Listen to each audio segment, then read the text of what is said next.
আমাদের দেশের মানুষের মধ্যে যেমন পিত্তথলির ক্ষেত্রে আগে এই ধারণাটা ছিল যে কেটে করলে পাথর আর হবে না, কিন্তু মেশিন দিয়ে করলে হবে।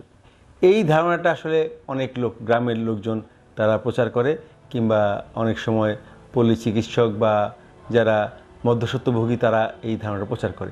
তো কিডনি পাথরের ক্ষেত্রে এরকম একটা ধারণা প্রচলিত আছে যে কেটে অপারেশন করলে আর পাথর তার হবে না, কিন্তু মেশিন দিয়ে করলে বারবার হবে।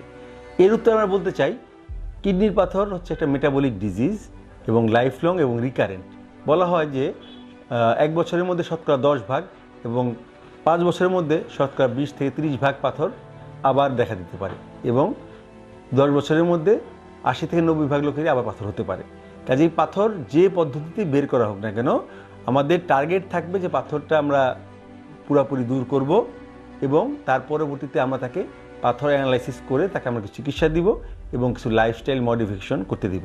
এগুলো করলে অবশ্যই বর্তমান যুগে মিনিমালি ইনভেসিভ সার্জারি, অর্থাৎ কম কেটে বা রোগীকে কোনো না কেটে বা কোনো বড় কোনো ইনসিশন না দিয়ে যদি এন্ডোস্কোপের মাধ্যমে বা ছোটো একটা ফুটার মাধ্যমে অপারেশন করে পাথর বের করা যায়, কারণ যেহেতু এটা বারবার হতে পারে, সেটাই সর্বোত্তম। কোনোভাবেই কেটে পাথর অপারেশন আমরা এখন ইউরোলজিস্টরা কোনো সময় করতে চাই না, এবং দেখা যায় যে শতকরা 1 থেকে 2 ভাগ পাথর যদি অনেক বড় থাকে, যেগুলো মেশিন দিয়ে করা যাচ্ছে না, সেক্ষেত্রে আমরা করে থাকি। কিন্তু পাথর অপারেশন যদি সম্ভব হয় সব ক্ষেত্রেই মেশিন দিয়ে করার জন্যই সর্বোচ্চ চেষ্টা করতে হবে। এটা ভ্রান্ত ধারণা এবং এটা অপপ্রচার যে মেশিন দিয়ে করলে পাথর বারবার হতে পারে।